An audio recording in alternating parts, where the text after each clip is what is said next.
Rabbil alamin wassalatu wassalamu ala asyrafil anbiya'i wal mursalin wa ala alihi wa sahbihi ajma'in. Rabbi shrah li sadri wa yassir li amri wahlul 'uqdatam min lisani yafqahu qawli.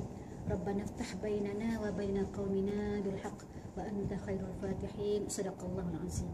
Ya, alhamdulillah, kita bersyukur pada Allah SWT kerana pada pagi Jumaat ni di saat-saat lain berehat ya, pagi Ahad ni kita alhamdulillah berkumpul. Allah menghimpunkan hati-hati kita dari segenap pelusuk ni sama ya. Dengan arti kata kita datang kerana Allah ya, datang kerana nak mencari ilmu ya, nak merapatkan hubungan silaturahim kita, nak menguatkan hati-hati kita. Mudah-mudahan dengan niat ikhlas kita tadi tu Allah bantu kita, Allah bagi kekuatan pada kita, Allah bagi rahmat kepada kehidupan kita ya. Kita hari ini semalam pengalaman ustazah ya, pergi kat KL beriman sungguh dengan GPS tu kan. Beriman tiba-tiba mati habis bateri, hilang pedoman kan. Beriman, maksud beriman percaya sungguh kan, kita macam itulah. Kalau nak pergi mana-mana kan, kita set dulu, kita tengok bila ada peta tu kita ikut sungguh-sungguh kan. Itu kadang kehidupan kita. Rupa-rupanya kehidupan kita bila Allah campak kat muka bumi kita, sebenarnya kita pun ada peta kehidupan kita kan. Kita kena study jugalah. Kehidupan kita ni rupanya ada lima alam. Alam pertama saya pernah sebut sebelum ni, alam roh ya. Alam roh yang saya cerita dulu, sebenarnya rupanya Allah ciptakan manusia daripada Adam sampai akhir dunia nanti, sebenarnya Allah cipta serentak. Roh ni sama seusia saja. Itu alam roh. Dan kita pun tak sedar pun waktu kita alam roh tu, rupanya kita dah berjanji, aku janji bai'ah dengan Allah ya. Bila Allah tanya alastu bi rabbikum, wahai roh, wahai semua roh, adakah aku Tuhan kamu? Waktu itu roh tak tengok lagi ya. Roh tak sampai kat dunia lagi, roh tak tengok lagi keseronokan, kemewahan ya. Tak bercampur lagi dengan nafsu. Waktu itu roh serentak berkata, qalu bala syahidna. Waktu itu roh kita dengan serentak roh-roh yang lain berkata, wahai Allah, kami bersaksi kamulah, engkau lah Tuhan aku kan. Kemudian Allah tiupkan kita, Allah masukkan kita berpindah ke alam yang kedua, iaitu alam janin ya. Alam janin, sekejap je kita kadang-kadang fikir macam mana bila kita hidup ya, kita pun renang dalam air tu kan. Itu kuasa Allah katanya. Dua roh tadi tu, dua alam tadi, alam roh dengan alam janin kita tak dibebankan, tak ada tanggungjawab. Kita tak ada kena bayar bil elektrik, tak ada ya. Tak pernah bayar handset bil itu bil ini ya, seronok je. Hidup kita tak ada bebanan pun.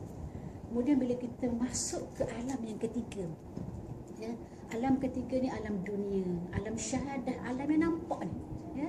Di sinilah sebenarnya alam yang alam yang ketiga ini adalah merupakan alam yang sangat penting rupanya. Sebab di sinilah, di alam inilah Allah bagi tanggungjawab. Kita ada taklifat ni, ada mas'uliyah, ada tanggungjawab, ada amanah yang perlu kita selesaikan, ada kewajipan yang mesti tunaikan kan. Alam dunia lah alam yang kita rasa macam lama. Sebenarnya alam yang ketiga ini dia tak lama ya, dia tak lama nak banding dengan alam yang keempat dan kelima nanti. Dan kita kena ingat juga alam yang ketiga ini adalah penentu rupanya. Alam sebab apa dia penting? Sebab dia amanah. Kenapa dia penting? Sebab dia ada tanggungjawab. Kenapa dia penting? Rupa-rupanya alam yang ketiga ini dah merupakan penentu kat mana kita duduk nanti di alam yang keempat dan kelima kan. Jadi di kesempatan Allah masih lagi bagi pada kita, bagi usia untuk kita kita muhasabah kan. Kita tengok balik peta kehidupan kita. Marilah sama-sama ustazah mengajak diri ustazah dan sahabat-sahabat ya, selalulah bermuhasabah kan. Sebab kita tak lama lagi dah ya. Destinasi kita, persinggahan kita di alam ketiga tak lama dah sebenarnya ya. Kalau sebut kita ni umur apa dah? 44 dah kan. 44 ni umpama dah nak masuk asar dah ya. Masuk asar dah. Masuk maghrib mesti. Kalau kata dah asar kan rasa macam tu sangat. Dalam subuh kan panjang juga kan. Dah nak masuk asar sangat dah kan. Bila masuk asar maknanya tak lama lagi masuk maghrib. Maghrib itulah terhentinya suatu kehidupan kita kan. Bila kita renung-renung tak lama dah nak gelap dah matahari ni. Dah nak asar dah. Jadi patutnya lah kita kena ya speed sikit kehidupan kita kan. Dan kita kena tengok banyak sikit apa nama, tengok banyak dimensi lah, apa ruang-ruang yang boleh kita cari, sumbangan yang kita boleh buat, yang nak kutip pahala demi pahala untuk kita bercocok tanam di akhirat nanti, untuk kita, bukan untuk kita tuai nanti. Di sini dunia ini umpama ladang kan, di sini kita kena bertanam, cucuk tanam lah ya, untuk jadi nak pastikan dunia kita ni subur, kita kena bajai dengan ilmu, bajai dengan istighfar, bajai dengan zikrullah, baca Quran kan, dengan kebajikan yang banyak sangat kan. Jadi kita, bila kita ingat macam tu peta kehidupan kita sekarang, kita berada di tangga yang ketiga, alam yang ketiga, kita akan berpindah ke alam yang keempat, itu alam barzakh, dan kita akan berpindah kepada alam yang seterusnya, yang kelima tu itulah yang kekal abadi. Sebab itulah Rasulullah menyebut ya, manusia yang paling cerdik, yang paling jenis ialah orang yang selalu mengingati mati. Bukan ingat saja, bukan duk nangis mati nanti tinggal suami aku kahwin lagi ke, anak aku siapa nak jaga kan. Bukan, dia fikir yang hidup tu dia teruskan hidup kan. Fikir, ya Allah, andai kata kita mati, apa amalan kita? Selamat ke kita di alam barzakh? Tenang ke kita duduk bersemadi nanti kan? Dia fikir macam tu.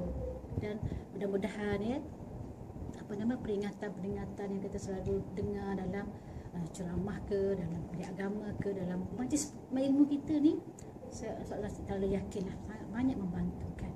Sebab ramai manusia kadang-kadang sukar nak terima ya, apa orang cakap, tapi bila ilmu menusuk dalam jiwa dia, insya-Allah dia boleh berfikir kan. Ustazah pun baru jumpa, baru dapat faham bahawa punya hati kita ni ada 4 lapisan hati ya. Imam Ghazali memberitahu bahawa hati kita ada 4 lapisan. Lapisan pertama dia yang luas, dada, sadrun. Kita dah baca Rabbi syrah li sadri kan. Yang atas dah dada, maknanya yang lapisan yang paling luas sekali. Kemudian masuk yang dalam sikit, dia akan panggil fuad. Fuad ni maksudnya hati luar. Yang tadi dalam luaran ya.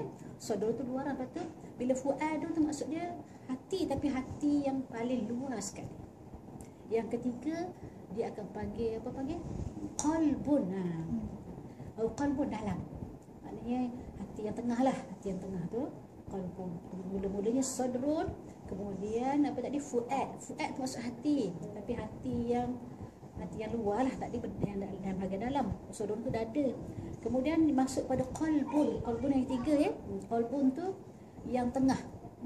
Lepas tu ada satu lagi hati yang dasar tu dipanggil lubun. Lubun tu maksud inti hati ataupun akal hati lah, akal hati. Akal. Lubun tu dia, kalau bahasa Arab panggil lubun tu dia single kan, satu. Kalau jamak dia akan jadi albab. Saya ni kan melahirkan generasi albab. Bukan alma albab kita belajar tu, kita dengar dulu tu. Ya tu alma albab yang kehilangan apa ni, kambing yang naik atas. Kambing kan. Bukit tu, piramid tu. Albab tu maksud dia manusia mempunyai akal hati. Maknanya dapat satu benda dia boleh faham, boleh menghayati dan nak sampai kepada kenal Allah SWT kan. Dan di situlah lubuk, di situlah tempatnya jatuhnya hidayah. Di situlah tempatnya apa nama, tauhid rububiyah, kita kenal Allah ya, kenal pencipta kita, dan kita meyakini apa nama, adanya hari akhirat, menyebabkan kita boleh setting kita punya GPS kita untuk sampai kepada destinasi yang paling cemerlang, insya-Allah kan. Insya-Allah ya. Bercakap tu bukan di mana? Yang selalu bercakap dengan kita. Oh, yang kita yang mana bisikan hati tu. Bisikan hati. Sebenarnya hati kita kat mana sebenarnya? Dalam lapisan ni, kat mana hati kita? Jadi sebenarnya tadi kita cakap dia hati tu memang hatilah, tapi orang apa nama, ahli tasawuf ya, mengkategorikan pula dalam hati itu ada lapisan sadrun. Kita berdoa, wahai Allah, Rabbi syrah li sadri, wahai Allah, Rabbi syrah li, lapangkan dadaku. Hati juga tu. Tapi hak biasa. Kan hak duduk kan. Kan kita tu bila orang bercakap nak pitang dah. Saat dulu kalau bercakap sampai pitang dah. Kan naik tu cakap elok tapi kaki bergegar, tangan bergegar kan. Tu sadrun. Dua. Bila fuad tu bawah sikit daripada apa nama, dan sadrun tadi tu. Tapi nak cerita hak paling penting sekali lub tadi tu. Inti, sebab dia adalah merupakan akal hati. Jadi yang bercakap tu akal hati lah. Lubuk hati tu kalau kita ya, beriman, kita kenal Allah, kenal pencipta dia, bisikan dia tu bisikan kita untuk buat lebih. Kan kita tahu dalam hati kita sentiasa ada tarikan. Tu kena ni. Ada dua tarikan. Tarikan baik itu adalah bisikan malaikat. Bisikan yang kedua itu adalah tarikan syaitan, nafsu. Itu dekat peringkat loop lah. Itu tak ada buat ni kategori macam tu lah ya. Tak sahur lagi lah, tak sahur lagi. Tapi hakikatnya yang kata bisikan-bisikan tu memang dalam diri kita sentiasa, kita ni sejak dilahir je sampai nak mati tu sentiasa ada pertarungan antara dua yang baik, iaitu bisikan malaikat, dan yang kedua adalah bisikan nafsu kita. Kan? Kalau biasanya kita kata pas nak sembahyang Tuhan lah. Kejap lagi ada satu. Kejap lagi. Panjang lagi. Itu jahat. Itu nafsu kita tu. Nafsu dia terpandai. Dia tak kata. Dia tak kata. Tak payah buat. Dia tak kata macam tu. Tu syaitan. Syaitan dia punya pengaruh hasutan dia macam seekor binatang buas. Binatang buas tengok benda dia ngap. Dia patah tengkuk teruskan. Nafsu dia tak. Dia ada diplomasi. Pandai nak kata. Yang bekat macam yang disebut korin tu. Korin itu korin je. Raja Cerita Batu. lain. Jangan sampai Raja Batu. Ada jalan banyak benda. Belajar baru banyak ketinggalan. Kita ni manusia ni bila dilahirkan, kita memang dilahirkan dua tau. Dilahirkan dengan diri kita, dan ada satu daripada nama pendamping, korin pendamping. Bukan jin. Bukan jin. Dia tak ada, saya tak pandai panggil jin sebab dipanggil korin. Tak apalah kan, mungkin bila kita bincang-bincang nanti dia macam hampir-hampir samalah dengan jin, tapi Allah Alam dia tak berani cakap ya. Jadi setiap kita ni ada korin kita ni, setiap korin yang ada pada manusia ni semua yang tak beriman kepada Allah, kecuali korin buat Nabi Muhammad je.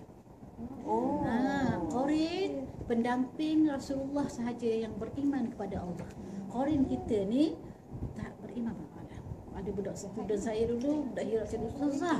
Kalau macam tu saya tak nak buat apa-apa. Dakwah saya nak mengislamkan korin saya. Banyaklah punya cantik tu. Kau nampak ke tidak kan? Kita lahir bersama korin. Kita lahir bersama korin kita. Itu ke Ustazah kata kalau kita meninggal tu yang kata orang ternampak ada nampak kita ni korin. Kemungkinan itu korin. Bila kita mati, bila kita meninggal, kadang-kadang orang nampak. Kawan saya dulu dia duduk asrama masa kita bersatukan, dia kata, mak saya cakap saya dah datang asrama, dia nampak saya duduk atas kerusi. Itu korin kita. Dan ada satu kisah betul tidak kan, dulu ingat tak? Ketika isteri Sultan meninggal dulu tu kan, tu Allah alam lah. Dia antara korin. Satu lagi, kalau kita memang ada membela ayam tu memang itu mungkin orang nampak kita juga, itu benda lain lah. Tapi hakikatnya memang kita ada korin. So korin tu boleh menghasut kita juga ke? Memanglah dia memang dia ada bahagian dia sebab dia ada Islam. Bukan gitu lagi, bukan. Okey, kalau kita meninggal kan roh kita dekat alam barzakh kan. Dia ni buat apa? Dia bukan.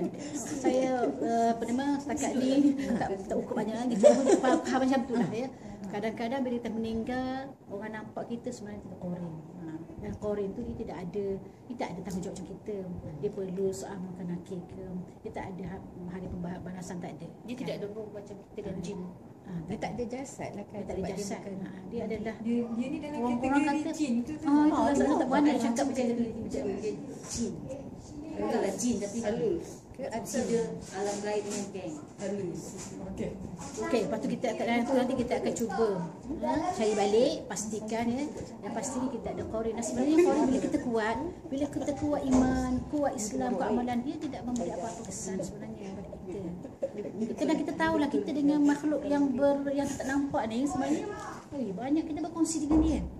Sebenarnya makhluk jin dia sebenarnya dia lebih mendahului daripada kita. Sebelum kita duduk rumah ni dia memang dah ada dah.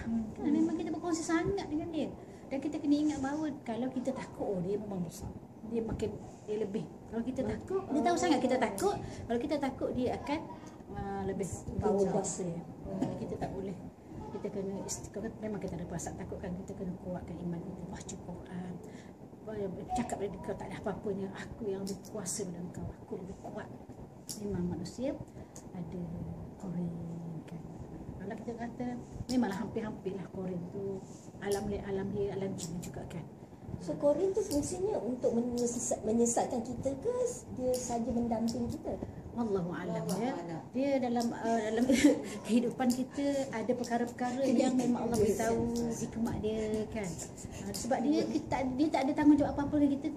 Kita sebenarnya kalau boleh tak payah fikir sangatlah Korin tu dah balik macam mana lupa Korin aku ni agak ni. Ada benda yang lebih besar. Ada benda yang lebih besar iaitu kita menuju ke depan. Betul. Jadi apa nama maknanya kita ni ketahui bahawa kita ni dah ada nafsu, dah ada Korin, dah ada syaitan. Banyak sangat. Sebab itulah sebenarnya kita makhluk Allah manusia ni sebenarnya nak banding malaikat kita lebih tinggi kalau kita ada ilmu, kita amal dengan ilmu. Sehingga makam kita tinggi di sisi Allah, kita lebih baik daripada malaikat. Sebab malaikat kita ada nafsu, tak ada syaitan nak koda, tak ada apa, makan tidak minum ke tidak kan. Kita yang makan minum tu satu hal dah kan. Bab perasaan ini dua hal, banyak hal kita ni. Jadi sebab itulah ya kehidupan kita ni perlu ada agenda lah. Perlu kita rancang supaya sebab kita tahu bahawa kehidupan kita akan bermula sebenarnya kehidupan kita bermula setelah kita berlaku ke atas diri kita kiamat kecil itu matilah kan. Jadi sebelum kita pergi jauh pada Ramadan ni tak nak sambung sikit dulu kita punya tafsir kita. Tafsir kita tu berkaitan dengan An-Nazi'at, surah yang kedua An-Nazi'at. Tafsir Untuk makluman belajar baru. Tafsir Quran.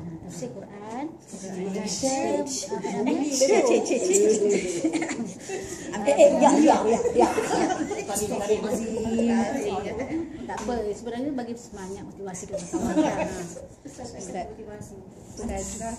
Nak berkenalan dengan pelajar yang baru. Pelajar yang baru boleh juga sementara kita bagi laluan sikit kepada pelajar baru kita untuk ta'aruf sikit.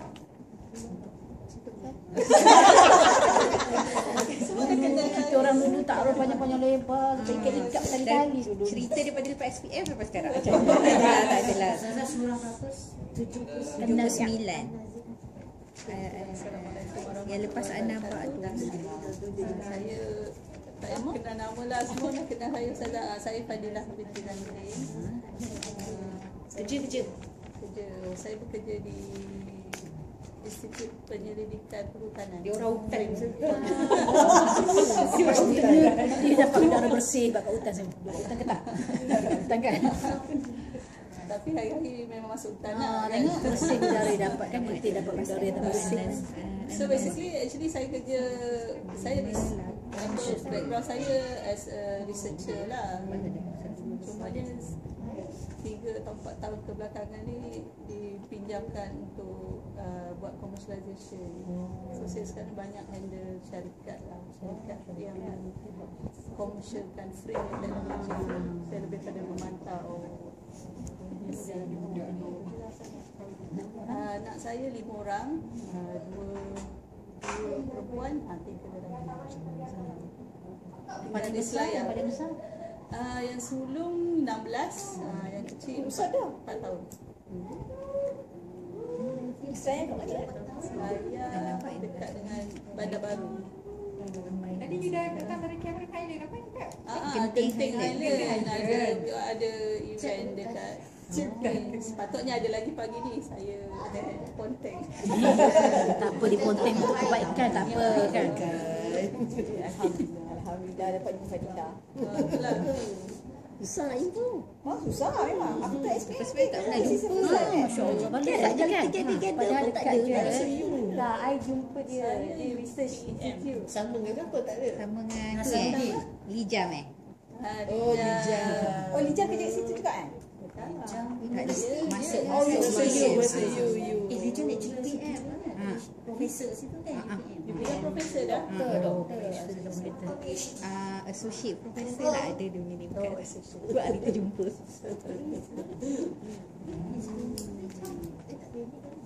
Sama Gila juga kan masa tu. Kila bukan dekat UPM. Kila Intan Sazinas Tesa lah kan. Tapi Kila Fauzi dekat UPM bukan. Dia tak, dia ingatan. Sebab salin banyak orang kata tu, kata salin tu 100 surat putus. Itu macam kampus saya 100 putus kan. Mak rambut saya hari kau boleh jangan bergerak ke mana-mana nak air minta. Sebab hari tu nak cantum semua, dia kata urat-urat sar ambung boleh. Perlu rehatlah, nak air datang air. Okey ya tu.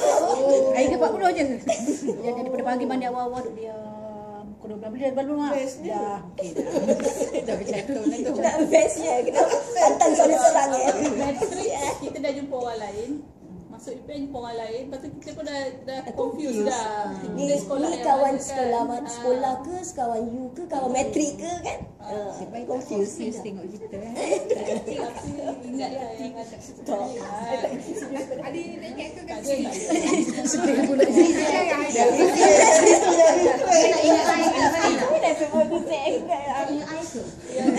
Guys lah, mungkin saya banyak tak ingat lah. Memory loss. Kita tak ingat. Rumit dah kena. Rumit lagi tak.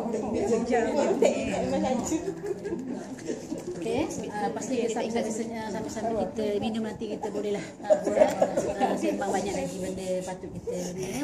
InsyaAllah kita cuba dengar sikitlah bacaan contoh. Sebab kawan hari ni ya. Kawan untuk mendengarkan bacaan ni.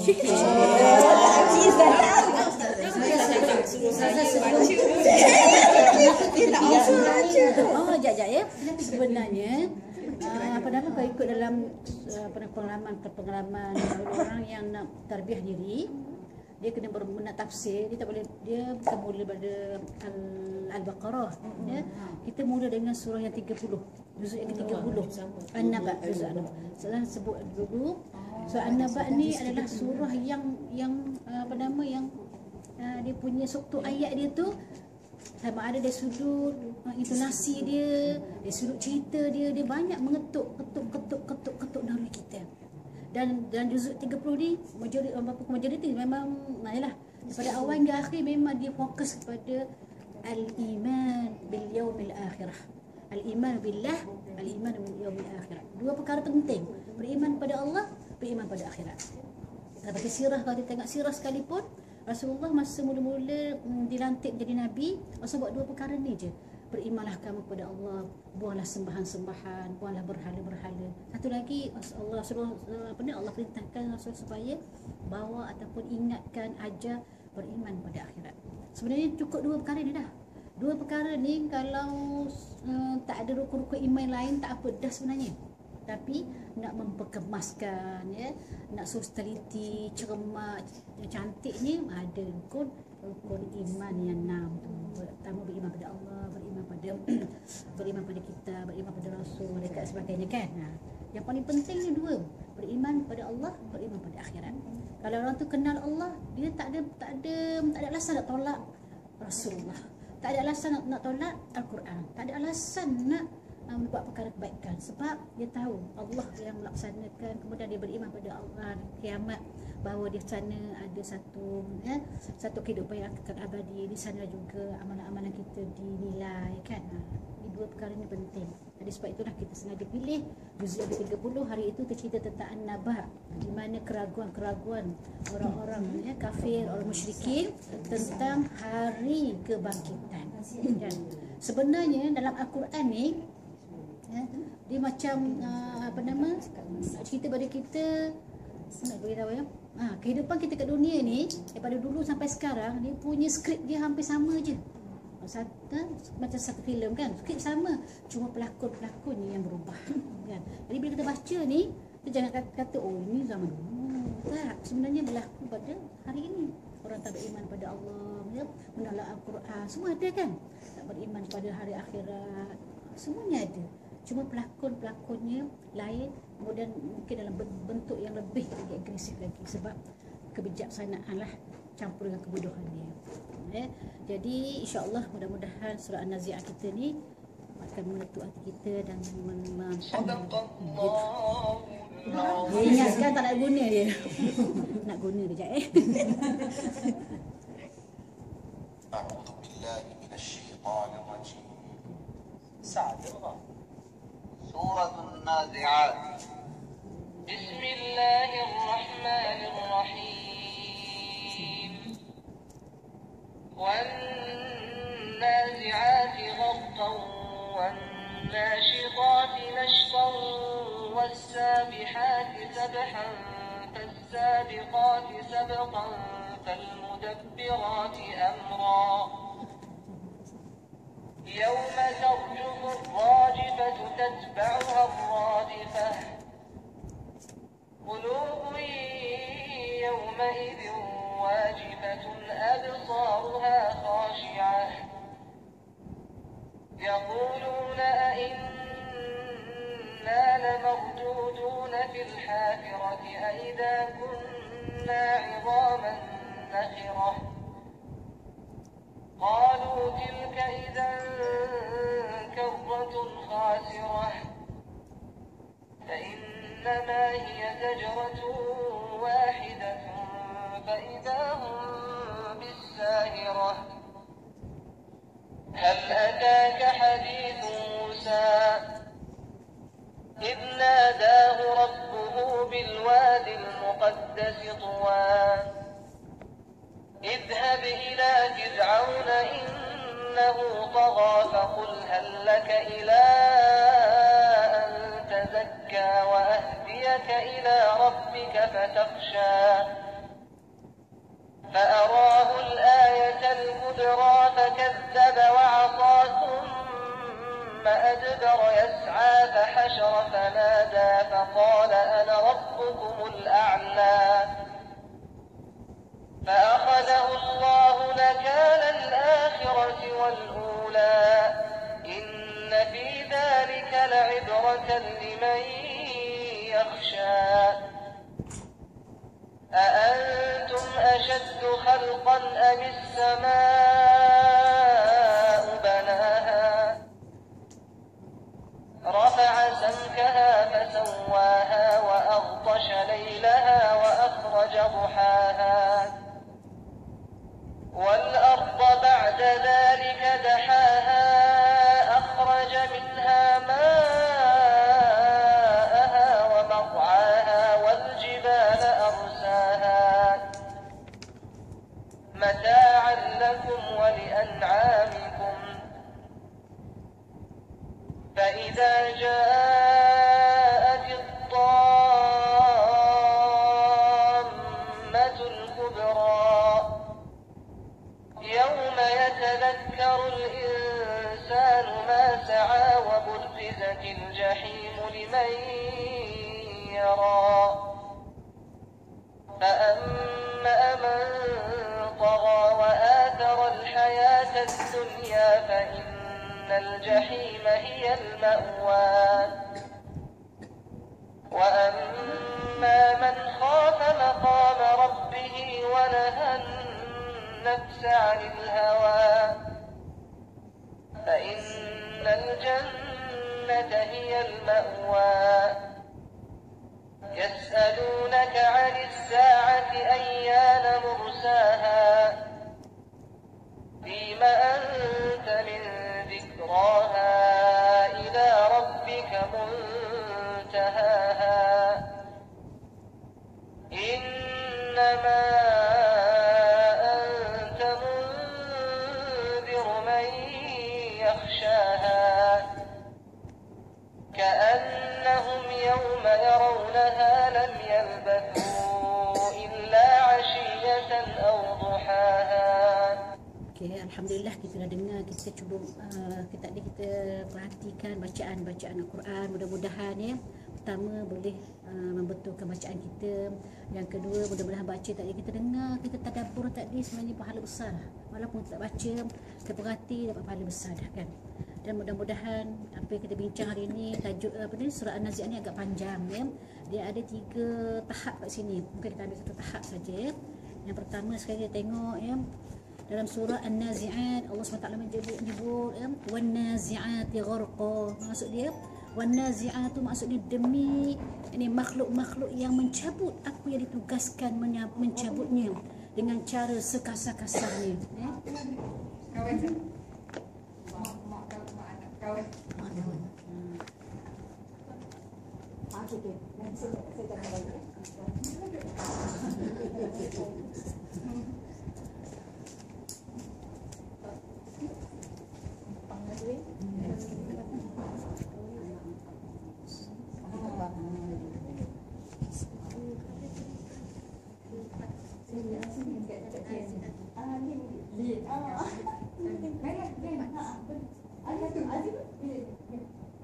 Sorry pula anak saya, rupanya dia pun buat plan hari ni ajak kawan-kawan. Oh, bagus. Saya tak tahu.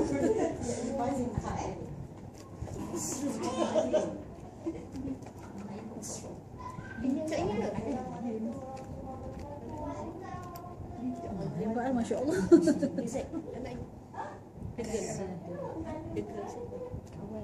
Pertama, pokok yang pertama daripada ayat yang apa ni? Ayat 1 sampai ayat ke-13 saja ya. 1 sampai 13 saja kita akan sambung untuk siri-siri akan datang. Okey. Wan nazi'ati gharqa.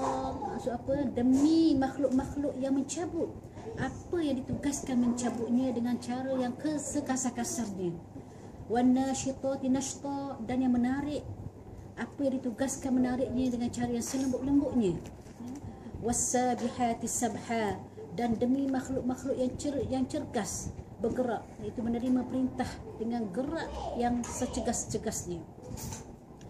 Fal mudabbirati amra, lalu masing-masing berlumba-lumba dahulu mendahului, yakni menjalankan tugasnya dengan cara yang sesungguh-sungguhnya, kemudian serta menyempurnakan tadbir urusan alam yang diperintahkan kepadanya. Sumpah demi sumpah seterusnya, sesungguhnya kamu akan dibangkitkan. Tatba'u harradifah tu, sesungguhnya kamu akan dibangkitkan hidup semula pada hari kiamat. Pada masa berlakunya tiupan sangkakala pada masa berlakunya tiupan sangkakala yang pertama yang menggoncangkan alam, yakni sehingga mati segala yang bernyawa dan punah ranah sekalian makhluk selain dari yang dikecualikan. Tatba'u harrad tarjufur raji'ah difad habis. Tatba'u harradifah tu, tiupan yang pertama itu diikuti oleh tiupan yang kedua yang menyebabkan orang-orang yang mati semuanya hidup semula serta keluar daripada kubur masing-masing. Qulubu yauma idzin wajifah. Pada hari itu, hati manusia pada hari itu berdebar-debar takut. Pemandangannya tunduk gerun. Mereka yang ingkar berkata, yaquluna inna lamarduduna fil hafirah, yakni mereka ni, orang yang tak beriman ni berkata, sesungguhnya kita akan dikembalikan hidup seperti keadaan di dunia dahulu. Bolehkah dihidupkan semula sesudah kita menjadi tulang yang reput? Mereka berkata lagi secara mengejek, kalaulah berlaku yang demikian, sudah tentu kembalinya kita, iaitu hidup semula itu satu perkara yang merugikan. Menghidupkan semula tidakkah sukar? Kerana berlakunya perkara itu hanya dengan satu jeritan yang terbit dari tiupan sangkakala yang kedua, yang menyebabkan mereka dengan serta-merta berada di muka bumi yang putih rata kan. Jadi ayat 1 sampai 14 ni nak ceritakan tentang Allah SWT nak gambarkan kita dalam keadaan malaikat. Kaedah yang pertama, wan nazi'ati gharqa. Malaikat yang ditugaskan untuk mencabut nyawa, ada satu situasi malaikat ni mencabut nyawa manusia ni dengan secara yang kasar. Manusia ditugaskan mencabut nyawa orang-orang yang tidak beriman, orang-orang jauh daripada kehidupan yang diredai. Ketika mana nak berpisahnya roh dia dengan jasad, waktu itu malaikat diperintahkan mencabut dengan begitu kasar kan, dengan ganas, macam tu je kan. Kemudian Allah memberi gambaran pada kita bahawa ada berlaku di sana, wan nasyitati nashta, malaikat di mana ketika mana dia nak mencabut nyawa di kalangan mukmin yang baik, orang yang kenal Allah, yang takut kepada Allah, ingat neraka, ingat syurga, dalam keadaan lemah lembut. Berlakunya malaikat yang diperintah oleh Allah SWT kalau dia berhadapan dengan hamba yang yang tidak beriman, mereka akan mencabut nyawa kita, nauzubillah ya, dalam keadaan yang kasar. Tapi andai kata kita di antara jiwa orang beriman, malaikat akan mencabut nyawa kita dengan penuh kasih sayang. Wasabihatis sabha, dan Allah menceritakan juga keadaan makhluk-makhluk Allah yang bernama malaikat ni, ya, cergas, sangat cergas bergerak maknanya mereka menerima arahan Allah tu, mereka tak fikir panjang lagi, mereka tidak ada balasan, tak ada kata penat ke tunggu dulu, tak. Itu sikap bukan budaya malaikat ya. Mereka akan bergerak cergas, menerima perintah dan gerak yang secergas-cergasnya. Saya pernah cerita nak beritahu malaikat ya, semenjak diciptakan dunia ada satu malaikat yang belum lagi melaksanakan tanggungjawabnya, iaitu malaikat tiup sekali kan. Tapi ulama menceritakan malaikat ni semenjak dia diciptakan lagi, dia punya trompet dia tu dah dekat mulut dah, kat bibir dah. Tunggu kata on je, nak kata taatnya dia. Tak kita lambat lagi, tak jauh-jauh sikit kan. Tak. Malaikat ni diciptakan sebab malaikat tak ada nafsu kan. Tidak perlu makan dan minum. Tak kata hebatnya ketaatan malaikat. Sebab itulah di antara kesan bila kita beriman pada malaikat, kita akan rasa malu, ya Allah, malunya kepada malaikat. Malaikat kanan kiri tak pernah uah pun, tak pernah kata malas, tak pernah kata letih, tak. Jadi kita bila ingat ada dua malaikat sebelah kanan kita, menyebabkan kita rasa malu, kita dengan azab berkejap lagi lah, sikit kan. Kesan beriman pada malaikat, kita kena cuba upgrade sikit ketangkasan kita kan.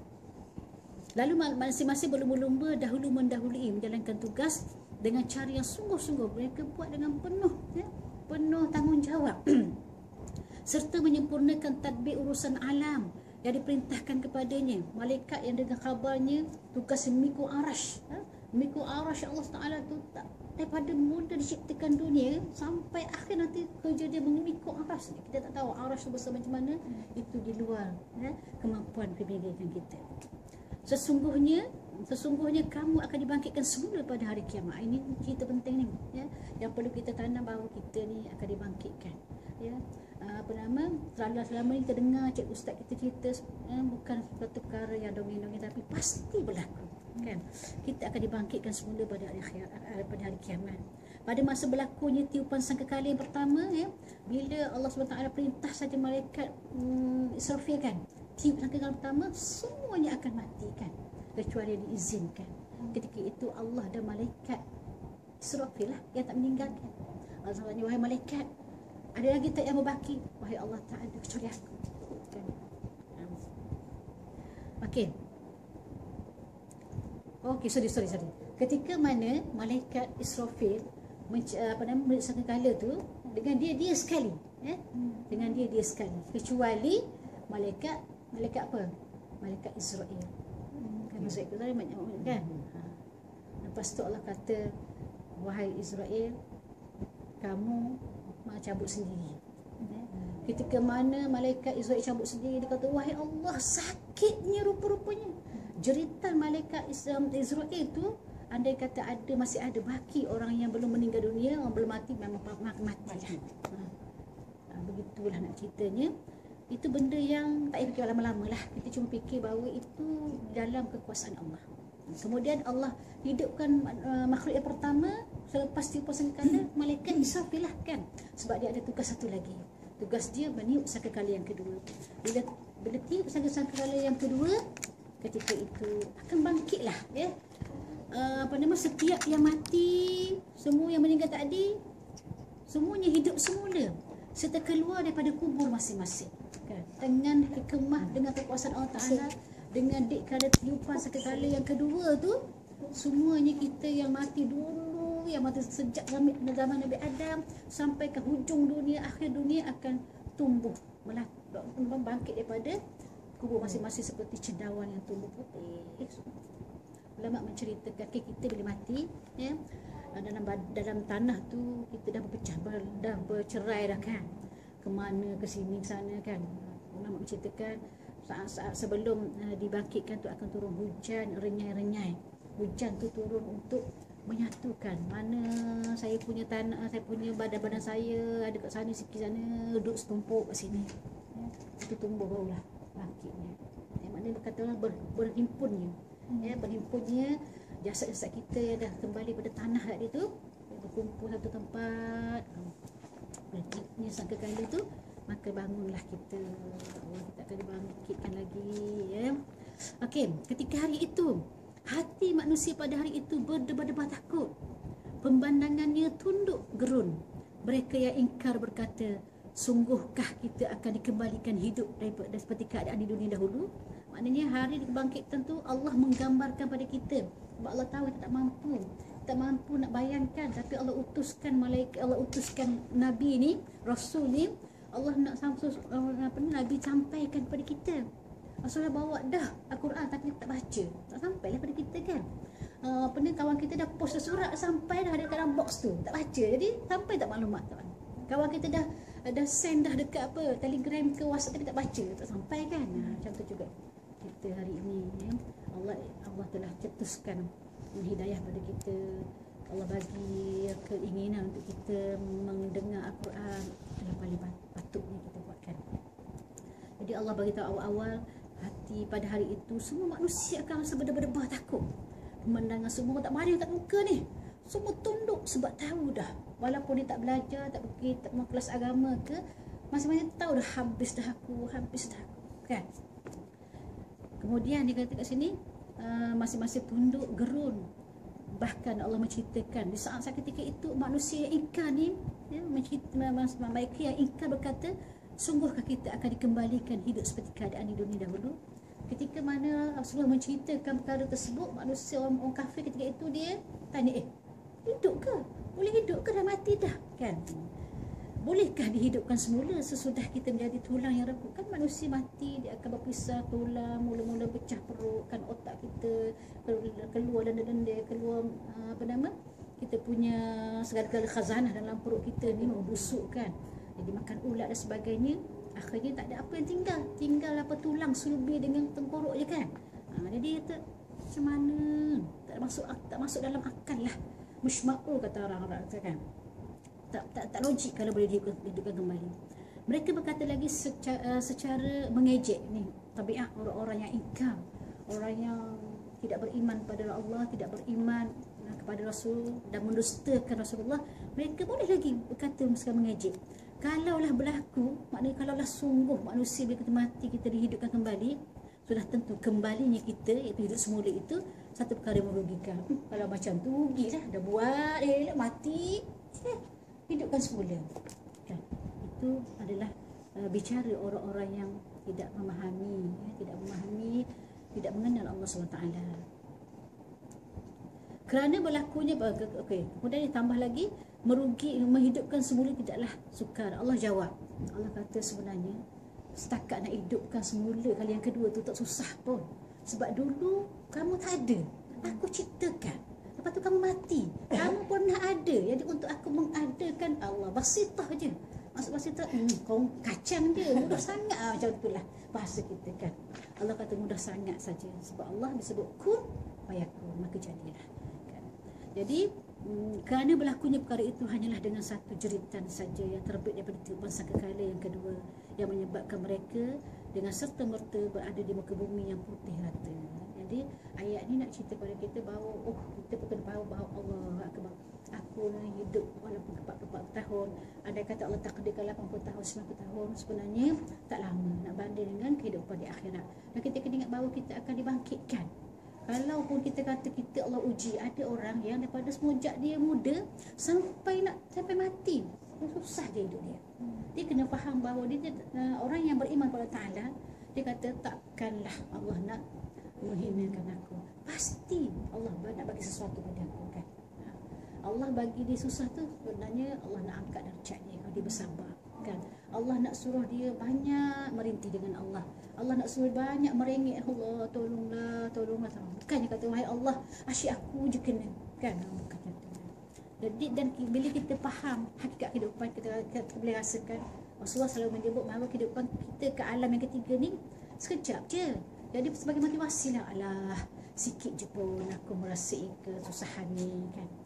Sebab itulah Allah menceritakan orang yang hidup kat dunia ni dengan penuh kemewahan, tiba-tiba nanti di akhirat nanti bila Allah celup sekali dia dalam neraka, Allah tanya, apa perasaan kamu?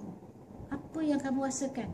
Selama kamu hidup 80 tahun di dunia dalam kemewahan, aku celup sikit je, kamu rasa apa? Dia kata, wahai Allah, aku bila masuk dalam neraka ni, aku rasa tak pernah ada dalam kehidupan aku walau setitis pun nikmat hidup. Nak kata azab ni hidup dalam neraka. Tiba-tiba Allah SWT ambil seorang manusia yang beriman, yang memang hidup dia daripada awal hingga akhir, kehidupan dia agak diuji, ya. Allah celup sikit kerja dalam syurga. Allah tanya apa perasaan kamu, apa yang kamu boleh katakan? Allahu Akbar, dikatakan. Maknanya kenikmatan yang aku rasa tadi tu, kecapi tadi tu, tak ada dah, ya, penderitaan apa-apa kat dunia. Kan? Nak cerita kat kita bahawa kita kena faham perjalanan hidup kita ni adalah satu ujian. Allah menyebut ad-dunya sijnu lil mukmin. Dunia ini umpama penjara bagi mukmin. Sebab apa penjara? Sebab kita orang beriman ni banyak pantang larang, ya. Nak makan itu ke tengok I116, kan. Itulah. Nak buat itu tengok ni apa kategori dia. Memang banyak pantang larang. Sebab Allah cerita bahawa syurga ni, orang nak pergi syurga ni, dia bukannya dihampa dengan kapet merah, ya, ditabur dengan jambangan bunga, tak. Dia perlu bersusah payah sikit. Sebab apa? Sebab mahar dia tinggi. Bukan mas kahwin dia yang tinggi. Sebab mahar masuk syurga tu tinggi. Dia perlu bayar dengan kepenatan, perlu bayar dengan mujahadah, perlu bayar dengan dengan apa ni, mujahadah sikit, pengorbanan sikit. Sedangkan dunia ini umpama apa? Umpama syurga bagi orang kafir. Sebab dia bantai semua, sapu bersihkan. Bini orang ke, anak orang ke, hak engkau ke, sapu. Jadi jangan kita selalu katakan, kenapa ya orang Cina kaya-kaya je hidup dia, best je, macam cantik je kehidupan dia, kan. Kita rasa, kita kata ingat macam ni, bila kita belajar, bila kita tak ada ilmu, tak apalah, sebab dia berusaha, kan. Dia tak ada bangun pukul 10 macam tu lah, kan. Dulu-dulu dia sanggup bekerja dengan buka kedai kedai baik kebersihan pada asalnya, kan. Tapi dia jadi manager besar. Jadi Allah kata ada sebab mana kesungguhan dia, Allah bayar cash kat dunia, kan. Allah bayar cash kat dunia sebab dia tak beriman pada Allah Ta'ala. Dia tak layak untuk menerima apa-apa balasan, kan. Jadi kita ni kata apa ni, Allah, wahai Allah, kamu kata kamu sayang orang Islam, asyik orang Islam derita je, kan. Apa orang Islam ni gini je, gaduh sana sini, miskin apa kedana, itu miskin orang Islam lah, kan. Sebab sebenarnya salah pada orang tu sendiri, sebab dia tak nak berusaha. Contoh macam saya cerita dulu, kan, ada dalam WhatsApp tu, bila seorang tukang gunting kata, ayo, dia kata, kan, ayo, kata salah apa-apa, kan. Dia kata, macam mana hari ni ya, umat manusia hari ini, umat Islam mana kata ada Tuhan, ada Allah, tapi masih lagi bergaduh, kan. Yang miskin orang kita lah gini-gini, kan.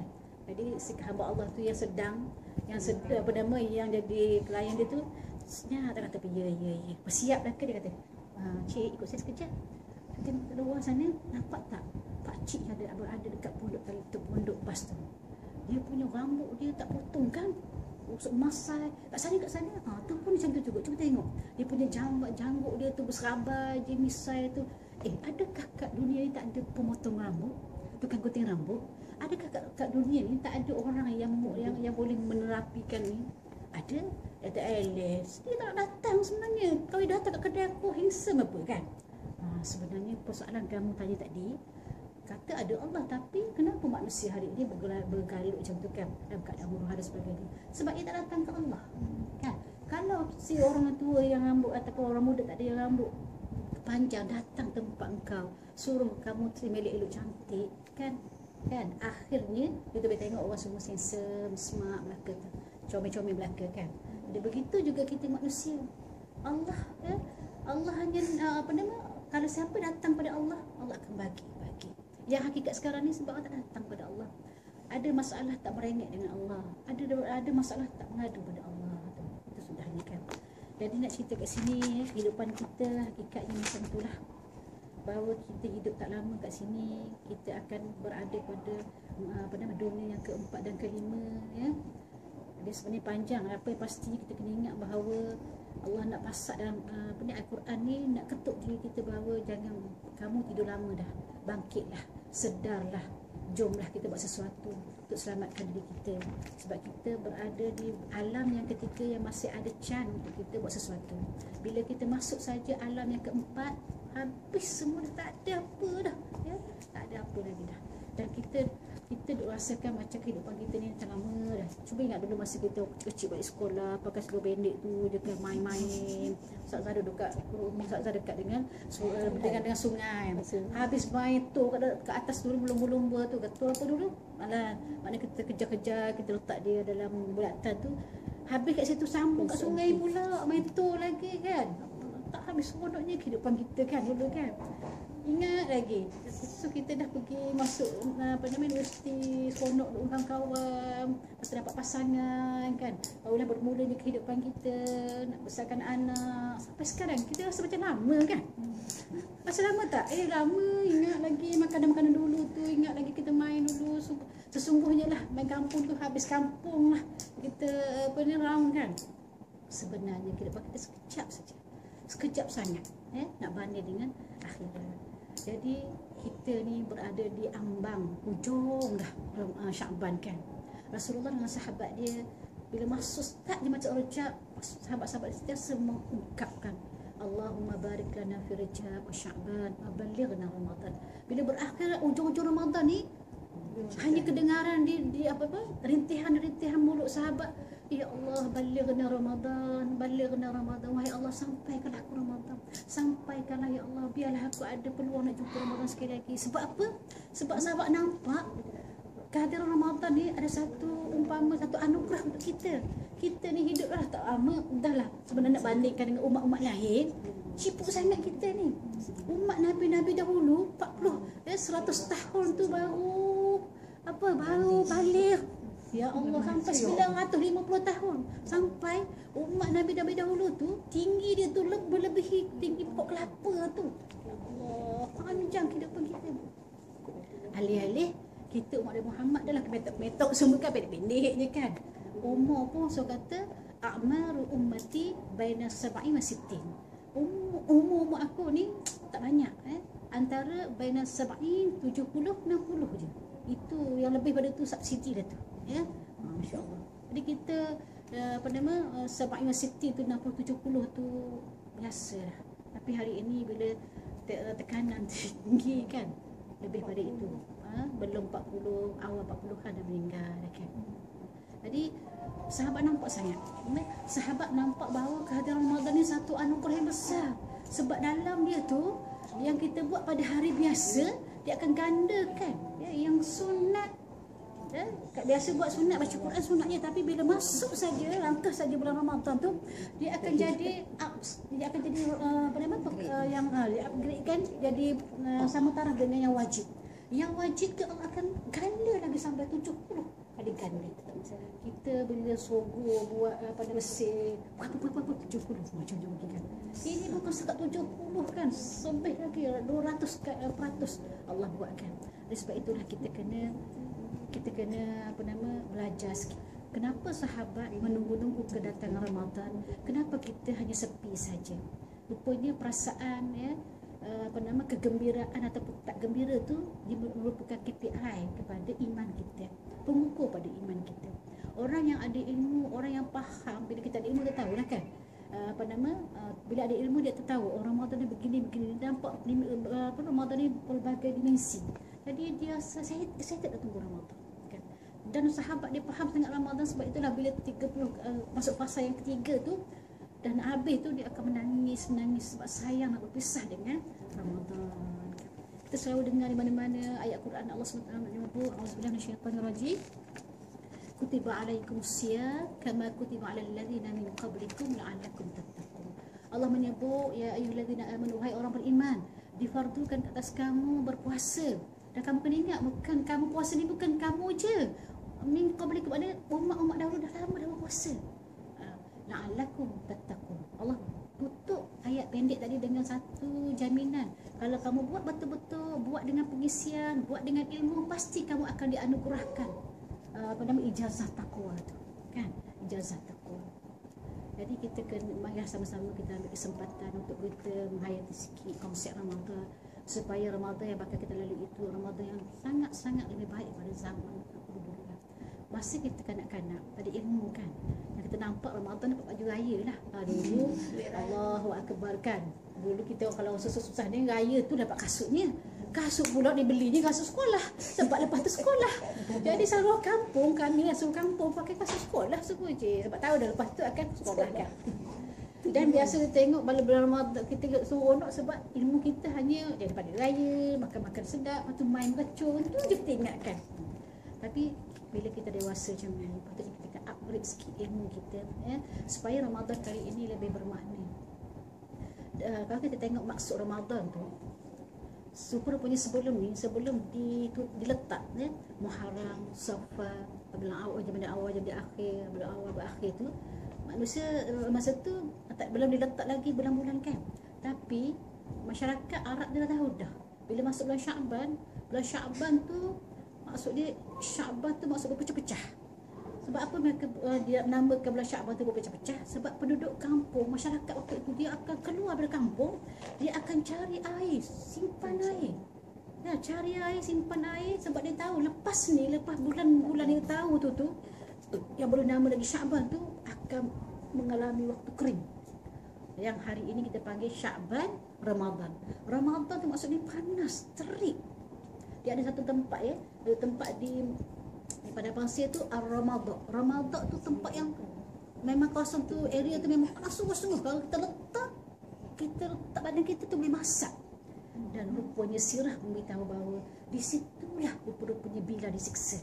Ingat lagi tak peristiwa bila dia disiksa oleh tuan dia, dibukanya baju, diheret dia, letak dia di atas kawasan yang jauh daripada tempat duduk tu, kemudian letak batu sampai kuat sangat dia punya batu tu mencekam perut Bila sampai Bila nak sebut Allah tak boleh. Ahad je boleh. Allah tak boleh. Ahad je. Dan kalau balik pada falsafah Ramadan, sebenarnya Ramadan tu maksud dia panas. Betul. Bila kita puasa sebenarnya, biasa kita puasa betul, lama tak puasa bila pukul 9 tu dah rasa panas dah. Panas, isi keluar dah kan. Sabar. Nanti perut lega dah sikit turun. Sebenarnya di waktu kita merasai, bukan nak kata nak suruh rasa yang panas tu, Ustazah, saya puasa tak ada rasa panas Ustazah. Bukan, nak cerita ni konsep masa kita lapar. Sebenarnya waktu itu berlaku kepanasan. Kita sebenarnya sedang bakar sifat sifat kebinatangan yang manusia ni, kita ada sifat kebinatangan. Kita ada sifat kesyaitanan dalam diri kita ni. Jadi sifat marah tak tentu pasal kan. Yang apa lagi? Marah, sifat bengis, sifat kedekut, sifat bakhil, sifat sombong tu sebenarnya kebinatangan. Jadi masa kita puasa sebenarnya kita sedang bakar nafsu kita, bakar jiwa. Mudah-mudahan 30 hari bakar bila kita keluar daripada madrasah Ramadan ataupun kursus Ramadan ni, kita akan lahir jiwa baru. Lahirlah perangai baru, lahir orang baru. Itu sebenarnya. Itu sebab apa? Sebab umpama kita masuk bulan Ramadan, umpama kita pergi kursus lah. Kan jabatan selalu pergi kursus kan, cikgu-cikgu pergi kursus. Tapi hari ni cikgu-cikgu pergi kursus ni seronok sebab apa? Boleh tinggalkan sekolah sekejap. Kan cikgu bila kita pergi sekolah tu, bila kita pergi sekolah, pergi kursus sebab apa tu seronok jumpa kawan apa? Jumpa. Saya bila tengok kursus tu saya nak ingatkan, apa kenalah kita. Kerajaan sugi kursus 3 hari. Kita pergi kursus jumpa kawan, kita tak dengar orang cakap apa dah. Balik rumah patutnya kita kena luahkan, muntahkan. Nak muntahkan apa ni? Sebabnya masuk kursus tu patutnya ikut package.